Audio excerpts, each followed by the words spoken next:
हाँ जी, तो यार ये तो आप में से काफ़ी सारे लोग ऑलरेडी जानते हो कि मेरी कनाडा के अंदर पढ़ाई मई 2020 में कंप्लीट हुई थी और पढ़ाई कंप्लीट होने के 6 से 8 महीने तक मैं अपना लोन ही उतार रहा था और फेब 2021 में जाके मैं बिल्कुल डेट फ्री हुआ था। मेरे सर पे कोई भी लोन नहीं था, लेकिन मेरे सेविंग्स अकाउंट में सिर्फ $200 के आसपास ही बचे हुए थे, उसके अलावा मेरे पास कुछ भी नहीं था।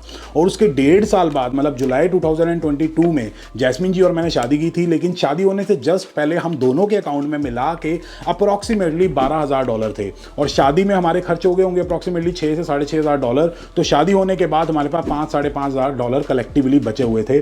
और फिर शादी जब हो जाती है तो हम अपने फ्यूचर की प्लानिंग करना शुरू करते हैं। वो जो बैचलरहुड वाला हल्ला गुल्ला होता है वो सब तो करते नहीं है। तो जब हमने प्लानिंग करना शुरू किया तो हमने रियलाइज किया कि यार जिस स्पीड से हम अपनी सेविंग्स कर रहे हैं, फिर जो भी हमारा लाइफस्टाइल है, अगर ऐसा कंटिन्यू रहा तो हम अपनी लाइफ में कुछ भी नहीं कर पाएंगे, कोई चीज नहीं बना पाएंगे। तो वहां पे हमने अपने लाइफस्टाइल में काफी सारे चेंजेस किए, अपने हैबिट्स में काफी सारे चेंजेस किए, जिसकी वजह से हमारी जो सेविंग्स की स्पीड है वो काफी ज्यादा इंक्रीज हो पाई और हम अपनी थोड़ी बहुत सेविंग कर पाए। अब कितनी सेविंग हो चुकी है वो तो आप लोगों के साथ शेयर कर नहीं सकता क्योंकि रिश्तेदार भी वीडियो देखते हैं, लेकिन जो हैबिट्स और लाइफस्टाइल में चेंजेस लाए थे वो आप लोगों के साथ इस वीडियो में मैं शेयर करूंगा ताकि आपकी भी जो सेविंग्स की स्पीड है वो थोड़ी सी इंक्रीज हो पाए। तो बेसिकली पहले क्या होता था कि जैसे अपनी सैलरी आती थी तो उसमें से अपना रेंट दे दिया, ग्रोसरी करने चले गए या फिर कोई चीज़ काफ़ी टाइम से खरीदने का सोच रहे थे वो खरीद ली, बाहर घूमने फिरने चले गए, खाने पीने चले गए, तो ये सारी चीज़ें कर ली, अपने सारे के सारे खर्चे कर दिए। उसके बाद जो अमाउंट बचता था थोड़ा सा उसको हम सेविंग्स अकाउंट में डाल देते थे। ये बहुत ही गलत तरीका था। तो हमने क्या किया, अपनी सेविंग्स को ऑटोमेट कर दिया। अब क्या होता था कि जैसे हमारी सैलरी आती थी उसमें से 40% निकल के हमारे सेविंग्स अकाउंट में अपने आप चला जाता था, हमें कुछ भी करने की जरूरत नहीं होती थी। और जो रिमेनिंग 60% अमाउंट है उसी में हमें अपना गुजारा करना होता था। अगर गुजारा नहीं हो पा रहा है तो बाहर जो खाना पीना है, बाहर जो घूमना फिरना है उसको कम करो, लेकिन अपना गुजारा उसी 60% के अंदर करो। बजट में रहने के लिए जो दूसरा तरीका हम यूज करते हैं वो है इस येलो कलर के कार्ड को यूज करना। तो बेसिकली यार ये कोई स्पॉन्सर्ड वीडियो नहीं है, ये EQ बैंक का एक कैश कार्ड मतलब एक रीलोडेबल कार्ड है। तो बेसिकली होता क्या है कि हर 2 हफ्ते बाद जैसी हमारी सैलरी आती है तो उसमें से $150 या फिर $200 निकाल के हम इसके अंदर ट्रांसफर कर देते हैं। और जब बाहर कहीं जाते हैं खाने पीने, घूमने फिरने, या फिर कोई टिकट खरीदनी है या फिर मूवी देखने जा रहे हैं, मतलब वो जितने भी वांट्स वाले खर्चे हैं वो सारे के सारे खर्चे हम इस कार्ड को यूज करके करते हैं। और ये एक डेबिट कार्ड की तरह यूज करता है, मतलब जितने पैसे इसके अंदर ट्रांसफर किए जैसे जैसे हम खर्चा करते रहेंगे तो इसमें से वो कम होते रहेंगे। क्रेडिट कार्ड का हिसाब किताब अलग होता है। तो एक पॉइंट ऑफ टाइम पे इसके अंदर $0 हो जाते हैं और फिर जब तक अगली सैलरी नहीं आती है तब तक हम बाहर कोई खर्चा नहीं करते क्योंकि इसके अंदर वो अमाउंट खत्म हो चुका है। और उसके ऊपर से इसमें हमें 3% या 4% इंटरेस्ट भी मिलता है और साथ के साथ कैश बैक भी मिलता है। तो इसलिए हम इसको यूज करते हैं। बढ़िया हिसाब किताब है। आप भी अगर EQ बैंक में अकाउंट खुलवाना चाहते हो तो लिंक मैं डिस्क्रिप्शन में डाल दूंगा, मेरा रेफरल लिंक, तो उसको यूज करोगे तो आपको भी कुछ फायदा होगा, मेरे को भी फायदा होगा। अब मनी सेव करने का जो अगला तरीका है जिसको मैंने पिछले 6 महीनों से इंप्लीमेंट किया हुआ है और उसकी वजह से मैं काफी सारे अपने डॉलर सेव कर पाया हूं, मतलब फालतू के खर्चों को अवॉइड कर पाया हूं। तो बेसिकली यार उसको कहते हैं 1 वीक रूल। अब वो 1 वीक ले लो, 5 डेज ले लो, 10 डेज ले लो या फिर 15 डेज ले लो, जैसे आपको सही लगता है वो कर सकते हो। अब होता क्या है कि जब भी माइंड में कुछ आता है कि भाई मेरे को ये चीज खरीदनी है या फिर इस चीज की जरूरत है, तो मैं क्या करता हूँ, एक हफ्ता उसके बारे में बिल्कुल भी नहीं सोचता, फिर एक हफ्ते के बाद सोचता हूँ कि यार एक्चुअल में क्या मेरे को उस चीज को खरीदने की जरूरत है या नहीं है। फिर रियलाइज होता है कि यार उस वक्त मैं एक इंपल्स बाय कर रहा था, मेरे को रियलिटी में उस चीज को खरीदने की कोई जरूरत नहीं है, फालतू का खर्चा कर रहा हूं। उसकी वजह से मेरे काफी सारे डॉलर्स हमारे सेव हो पाते हैं। एक और रूल जो हम अपनी लाइफ में इंप्लीमेंट करते हैं जिसकी वजह से हम काफी सारे डॉलर्स सेव कर पाते हैं या फिर अपने काफी फालतू के खर्चे अवॉइड कर पाते हैं, वो है 3x रूल। अब ये 3x की जगह 5x भी हो सकता है, 10x भी हो सकता है, वो आप अपनी कन्वीनियंस के हिसाब से देख सकते हो। तो बेसिकली मान लो कि मेरे को $500 की कोई चीज खरीदनी है तो मैं सिंपली क्या करता हूं, 500 को 3 से मल्टीप्लाई कर देता हूं जो कि आता है $1500। तो वो $500 की चीज खरीदने के लिए मेरे बैंक अकाउंट में $1500 एक्स्ट्रा मेरे पास होने चाहिए। अगर वो नहीं है तो मैं वो $500 की चीज नहीं खरीदता। ऑब्वियसली यार अगर कोई जरूरत की चीज है जिसके बिना मेरी जिंदगी रुक जाएगी वो तो मैं खरीदूंगा ही, चाहे वो 1500 हो या फिर 1000 हो। लेकिन अगर कोई फालतू की चीज है या फिर जिसकी एक्चुअल में जरूरत नहीं है, जिसकी वजह से मेरी जिंदगी नहीं रुकेगी, वो मेरे को खरीदनी है, तो मेरे पास एटलीस्ट 3 टाइम्स द अमाउंट होना चाहिए। अब मनी सेव करने के लिए सबके अपने अपने कुछ रीजंस होते हैं। कोई महंगा सा घर लेना चाहता है, कोई बढ़िया सी गाड़ी लेना चाहता है और कोई अपनी पसंद का लैपटॉप लेना चाहता है और कुछ लोग अपने पेरेंट्स को अपनी होम कंट्री में मनी ट्रांसफर करना चाहते हैं। अब मनी ट्रांसफर करने के लिए यार ऑनलाइन बहुत सारी एप्लीकेशंस अवेलेबल हैं, लेकिन रिसेंटली मेरे को एक बढ़िया सी एप्लीकेशन के बारे में पता लगा है जिसका नाम है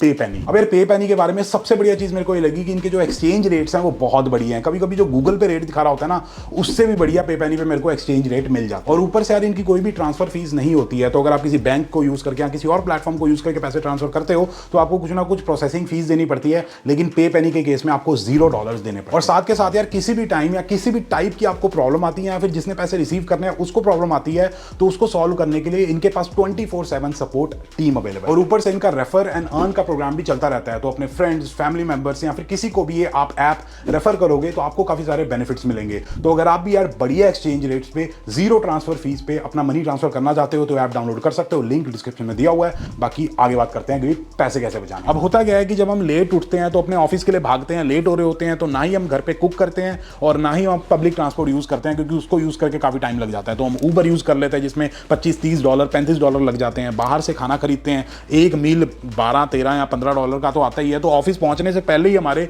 $40-45 खर्च हो जाते हैं बिना बात के। तो अगर आप सिंपली सुबह जल्दी उठोगे तो घर पे कुक करोगे, पब्लिक ट्रांसपोर्ट को यूज करोगे तो ईजिली आप अपने काफी सारे पैसे सेव कर पाओगे। और सिर्फ यही नहीं, काफी सारे काम है जो अगर आप लास्ट टाइम पे नहीं करते हो तो काफी सारे डॉलर्स आपके सेव हो जाएंगे। फॉर एग्जांपल क्रेडिट कार्ड की पेमेंट करनी है, अगर लास्ट मोमेंट पे करते हो, अगर उसको बाई चांस मिस कर देते हो तो आपको इंटरेस्ट लगेगा, तो काफी पैसे खर्च होंगे। और साथ के साथ कोई भी चीज खरीदनी है, फॉर एग्जांपल विंटर जैकेट ही खरीदनी है, अगर उसको लास्ट मोमेंट पे विंटर्स आने के बाद खरीदोगे या फिर स्नो स्टॉर्म आया है तब खरीदोगे तो आपको वो काफी ज्यादा महंगी मिलेगी, क्योंकि वो पीक टाइम होता है। अगर उसको 2 महीने पहले जब विंटर नहीं आई है तब खरीदोगे तो डेफिनेटली आपको काफी सस्ती मिलेगी, डिस्काउंट में मिलेगी। तो simply don't be a last minute person. तो इसकी वजह से आपके काफी सारे डॉलर्स सेव हो पाएंगे। बहुत ही अजीब सा और अंडररेटेड सा तरीका है, लेकिन डेफिनेटली बहुत ही बढ़िया तरीके से वर्क करता है। अब जब भी हम अपनी शॉपिंग करने के लिए किसी मॉल में जाते हैं तो डेफिनेटली आपने एक्सपीरियंस किया होगा कि किसी स्टोर में जब हम चेकआउट करा रहे होते हैं तो हमसे वो अपना ईमेल आईडी मांगते हैं कि भी अपना ईमेल आईडी देके रजिस्टर कर लो तो हम आपको 10% या फिर 15% डिस्काउंट दे देंगे।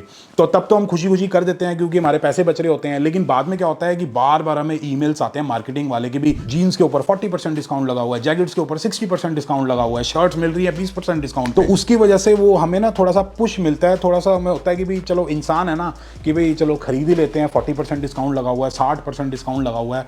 तो सिंपली आपको क्या करना है, वो जितने भी मार्केटिंग ईमेल्स आते हैं ना उनके नीचे छोटा छोटा लिखा होता है अनसब्सक्राइब टू दीज ईमेल्स। तो आपको सिंपली उस पर क्लिक करना है। तो जैसे ही आप अनसब्सक्राइब कर दोगे, मेरे चैनल को मत करना, उन ईमेल्स को करना, ठीक है। तो जैसे ही अनसब्सक्राइब करोगे तो वो आपको ईमेल्स आना बंद हो जाएंगे। तो वो आपको जो उत्तेजना होती है ना उनको देख के कुछ खरीदने की, वो नहीं होगी। तो उसकी वजह से काफी पैसा सेव कर पाओगे। जब हमारे पेरेंट्स आने थे तो उससे 5-6 महीने पहले ही मैंने प्रिपेयर करना शुरू कर दिया था, पैसे सेव करना शुरू कर दिया था, क्योंकि पता था पेरेंट्स आएंगे, बाहर घूमेंगे, खाना पीना होगा, ट्रिप वगैरह पे जाएंगे तो खर्चा होता ही है। तो वो सारा खर्चा मैंने पहले ही इकट्ठा करना शुरू कर दिया था ताकि एकदम से मेरे बर्डन ना आए। तो महीने में एक बार बैठो, अपने फाइनेंसिस को देखो कि कैसा हिसाब किताब चल रहा है, आगे आने वाले टाइम में क्या खर्चे हो सकते हैं और उस हिसाब से अपनी प्लानिंग करो। ये बहुत ही ज्यादा जरूरी है। वर्बली नहीं, लिख के करो कि भाई इतना अमाउंट मेरे अकाउंट में है और आगे ऐसे खर्चा हो सकता है, तो कितने मेरे पास बचेंगे, हर महीने मेरे को कितने सेव करने की जरूरत है। तो ये सारी चीजें डेफिनेटली करो, हम करते हैं, आप भी करो, काफी सारे डॉलर्स सेव हो जाएंगे। और एक और छोटा सा काम जो हमने अपनी लाइफ में किया हो ये है कि हमारे पास कोई भी फालतू की सब्सक्रिप्शन नहीं है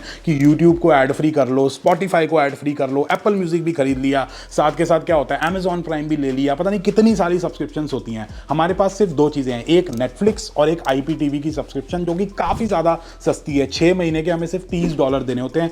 इसके अलावा कोई भी फालतू का हम खर्चा नहीं करते हैं। मतलब बहुत सारी चीजें, कोई ऐप खरीद ली उसके महीने के $6 $10 जा रहे हैं, लोगों को पता ही नहीं है। तो जो भी आपके मंथली रेकरिंग खर्चे हैं उनको आप ट्रैक डाउन करो और देखो कि यार किसको आप यूज नहीं कर रहे हो। क्रेडिट कार्ड की अपनी स्टेटमेंट्स देखो, अपने बैंक अकाउंट की स्टेटमेंट देखो, कौन सा ऐसा खर्चा जो हर महीने हो रहा है लेकिन आपको पता ही नहीं है वो क्यों हो रहा है, और उसको फिर चेक करो। अगर यूज नहीं होता तो उसको कैंसिल करा दो। अगर आप में से कुछ लोगों को ये पता होगा कि जब मेरी कनाडा के अंदर पहली जॉब लगी थी तो बहुत ज्यादा खुश होकर मैंने अपनी लाइफ की सबसे बड़ी गलती की थी bye purchasing a car called jeep compass on financing, जिसका रेट ऑफ इंटरेस्ट था 4.99%, जिसकी वजह से मेरे काफी पैसे खराब हुए थे। लेकिन फॉर्चुनेटली थोड़े टाइम बाद वो गाड़ी खराब हो गई थी and I got rid of that car. तो उसके बाद मैंने डिसाइड किया, मतलब जैस्मीन जी और मैंने मिलकर डिसाइड किया कि लाइफ में हम कभी भी कोई चीज लोन पे नहीं खरीदेंगे, क्योंकि एक तो इंटरेस्ट में आप अपने पैसे खराब करते हो, ऊपर से अगर कोई पेमेंट बाई चांस मिस हो जाती है तो आप पेनल्टीज वगैरह देते हो, तो आपके पैसे काफी ज्यादा खराब होते हैं।